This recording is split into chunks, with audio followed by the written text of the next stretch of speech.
हरिपुर नामक एक छोटे से गांव में रामू नाम का गरीब किसान रहता था। उसके साथ उसका सच्चा साथी शेरू हमेशा ही उसके साथ चलता था। सुबह की किरणें हल्की हल्की खेतों पर पड़ रही है और रामू अपने वफादार शेरू के साथ खेतों की ओर निकल रहा है।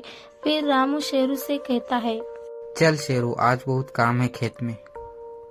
शेरू पूंछ हिलाते हुए रामू के साथ खेत की ओर चल देता है। रामू और शेरू खेत में आते हैं। खेत में आकर रामू हल चला रहा है और वहाँ पर पासी में बैठकर शेरू पहरेदारी कर रहा है। और तभी वहाँ पर एक गांव वाला आता है और बोल पड़ता है, अरे रामू भाई, सुबह सुबह काम में जुटे हो और तुम्हारा ये शेरू तो राजा की तरह पहरेदारी कर रहा है।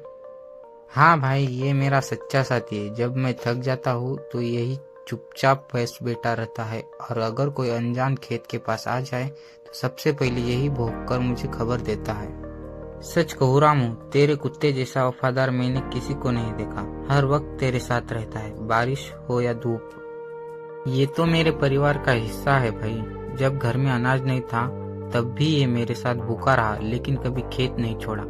आज के जमाने में इंसान बदल जाते हैं, लेकिन तेरे शेरू जैसे वफादार दिल बहुत कम है। सही कहा तूने, वफादारी दिल से होती है, चाहे इंसान का हो या जानवर का। सुबह का समय ही गांव में अफरा तफरी मचे हुए है। कुछ लोग बातें कर रहे हैं कि अरे भाइयों, पूरा अनाज गायब है। सुबह त्योहार के लिए रखना था, अब क्या होगा? मैंने तो रात को किसी की परछाई दिखी थी खेत की तरफ भागते हुए। हाँ, किसी ने मोहन के घर से अनाज चुरा लिया। ये तो बहुत बड़ी बात हो गई। सब लोग ध्यान से सुनो, चोर हमारे ही बीच में है, बाहर वाला नहीं। मुखिया जी, हमें पहरेदारी करनी चाहिए। हर घर की रखवाली बारी बारी से करेंगे। मेरा तो सब लुट गया मुखिया जी, मैं गरीब आदमी हूँ, अब बच्चों को क्या खिलाऊं? मोहन, तू चिंता मत कर, जब तक चोर पकड़ा नहीं जाता पूरा गांव तेरे साथ है। हो सकता है वही पुराना हरिया हो, पिछली बार भी बकरी उसी ने चुराया था। बिना सबूत किसी पर इल्जाम नहीं लगेगा। कल सुबह सब लोग चौपाल पर इकट्ठा होंगे, सच का पता लगाया जाएगा। धीरे धीरे सब लोग अपने अपने घर लौट जाते हैं। रात का समय रामू के घर में दिया जल रहा है। शेरू दरवाजे पर पहरा दे रहा है और शेरू से रामू कह रहा है कि शेरू, रात भर ध्यान रखना बेटा, गांव में चोर घूम रहा है। शेरू सिर हिलाता है और भो भो कर कर बाहर चला जाता है। रात के अंधेरे में एक परछाई रामू के घर के पास आती है और धीरे से मन में बोलता है, बस चुपचाप अंदर घुस जाता हूँ। शेरू चोर को देखकर गरजता है, घूरता है और भो भो करता है। चोर डंडा उठाकर शेरू पर वार करता है, लेकिन शेरू बहादुरी से कूदकर चोर का हाथ पकड़ लेता है। छोड़ मुझे कमीने कुत्ते! शेरू जोर जोर से भौंकता है। रामू उठकर बाहर आता है। कौन है वहाँ? वो देखता है कि शेरू ने चोर को गिरा रखा है। अरे यही तो वही चोर है जो कल मोहन के घर गया था। इस कुत्ते ने गांव की इज्जत बचा ली।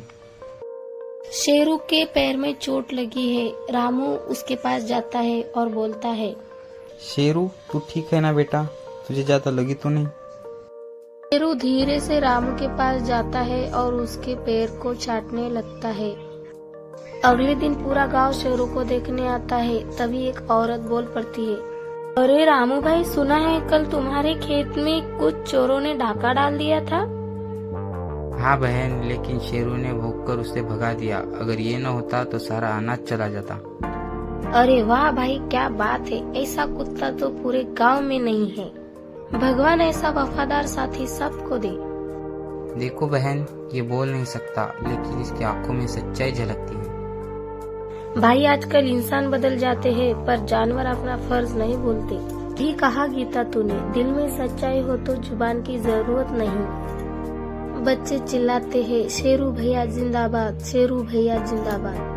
अगले दिन मुखिया जी और कुछ गांव के लोग रामू के पास आते हैं। हमारे गांव का वीर शेरू जिसने सबको बचाया। गांव वाले खुश होकर तालियां बजाने लगते हैं। या शेरू के गले में फूलों की माला डालते हैं। रामू गर्व से बोलता है, तू सिर्फ कुत्ता नहीं, मेरा परिवार है। शेरू खुश होकर पूंछ हिलाता है। कुछ दिनों बाद फिर से शेरू खेतों में दौड़ रहा है। रामू उसके पास खड़ा होकर बोलता है, चल शेरू, फिर से काम शुरू करें।